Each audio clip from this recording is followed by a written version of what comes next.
invented the high heel, but women owe him a lot. They certainly gave a lift to my career. The shoes on my feet, the clothes I'm wearing, Marilyn Monroe was famous for her wiggle walk, and her Ferragamo heels helped create that unmistakable shimmy. The Hollywood stars are always attracted to what's the hottest item available, and the hottest item available were the shoes. Those shoes were designed especially for her by Salvatore Ferragamo from his studio in Florence. Practically all the most famous actresses and actors of Hollywood were in his shop, either in Hollywood in the beginning or here in Palazzo Ferroni. And so you name them, be it, Mary Pickford, Gloria Swanson, Marilyn Monroe. In the autumn of '99, Christie's auctioned off Marilyn's estate, and Ferragamo fought to buy back her shoes for their own collection in Florence, especially a pair of red rhinestone stilettos. We have been able to buy shoes that my father made, and this Christie's auction on Marilyn Monroe things was an incredible opportunity. And I want to make sure that they come back here. Marilyn did like shoes. Above anything else, she was a great shoe collector, and I was quite amazed that there were some shoes that came up in the New York, so that I actually made a bid on for some crazy price like $3,000 to find they went for about something like $38,000. It's so totally outside of my price range anymore. It's interesting because those shoes were bought in the 50s, and that particular type of shoe would have probably cost around $150 to $200. And we repurchased them for around $50,000. I think these shoes are probably the sexiest, hottest shoes I've seen in a long time, and I wish I had enough money to buy them at the auction, believe me. I think these shoes would make any woman feel beautiful and glamorous. I would love to have a pair of her shoes, yes, because let's face it, the feet would definitely leave a lot of essence in them with the shoes, because they're on a long time and they're worn a lot, more than probably any article of clothing. Those shoes were really very, very particular, and with all those beads, they shine out, and we think they were used in a film called Making Love. Let's make love, huh? Hold it! Here comes the girl who put into movies, Marilyn Monroe. I thought the sexy image that she created was fantastic. She made sex. Marilyn, when she was doing the film Niagara, she learned that the camera would follow her as she was walking away. She knew which side to be filmed from, which side not to be filmed from. And if she was going to wiggle, she'd wiggle, and she would wiggle to perfection. And if she walked, she'd walk to perfection. Well, when you have 11 centimeters under your foot, I think you have to walk in a particular way. I think you hear Tony Curtis saying to Jack Lemmon, or vice versa, Jello on strings, which was, how do they walk in these goddamn things? How do they do it? Wannabes might have a go at the famous wiggle, but according to some, Marilyn had her own secrets. I think it's Susan Strasberg who said in her book, her 7th interview, that she knew that Marilyn had cut a part of a heel off of a shoe, which made her kind of like, limp, or kind of that little wobble thing.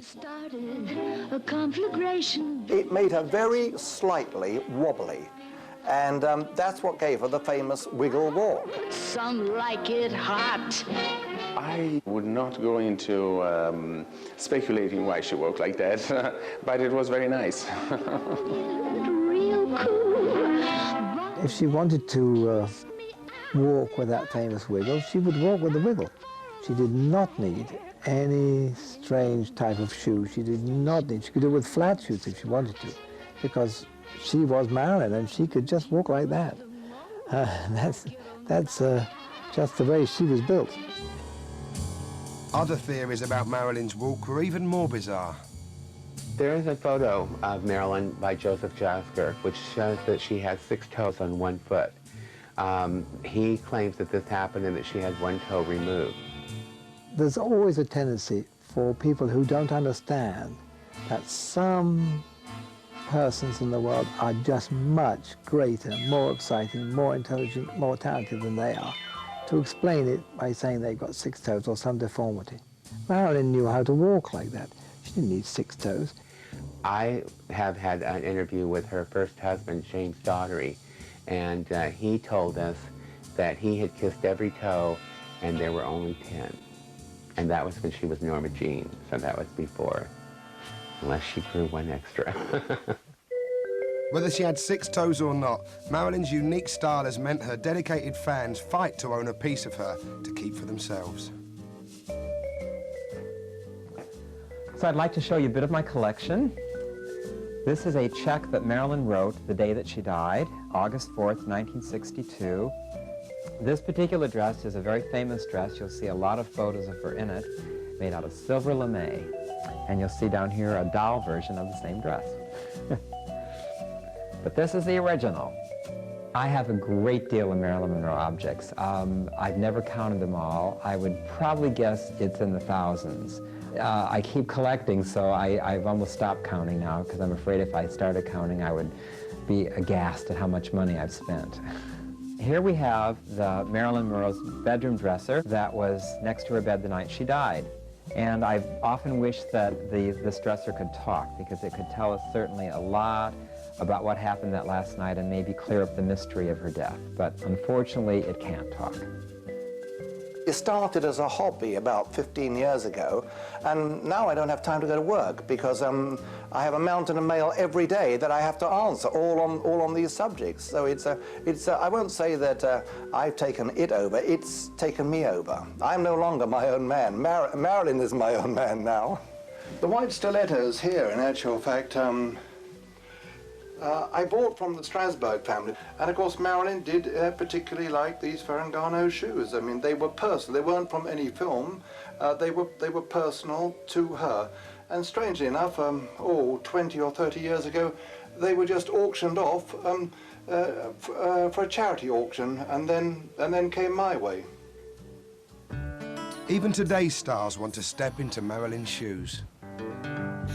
A lot of times when I design a package, I kind of try to treat each surface, including the disc itself and underneath the disc, as you know, maybe an element of surprise here and there. So I decided to put it underneath the disc. So when you kind of took the disc out, it was, you know, a little bit of a surprise, and the shoe in the hay was open to, you know, maybe a little interpretation. She was romping in the hay or something. I don't know. You know, they're very sexy shoes. I mean, I don't know how comfortable they are, but, you know, they work for me. A kiss on the hand may be quite continental, but diamonds are a girl's best friend. Definitely, I think that high heels were Marilyn's best friends. For Marilyn, she would have picked the shoes, because actually, Marilyn didn't really own any diamonds. But she loved shoes, and she had a lot of shoes, and I would suspect shoes would have been the choice for her over the diamonds. So She could have had diamonds if she'd have wanted it, but what did she have? She had Ferragamos. I wanna be loved by you, just you, nobody else but you. I wanna be loved by you, the deedly deedly deedly dum, boop boopy doop.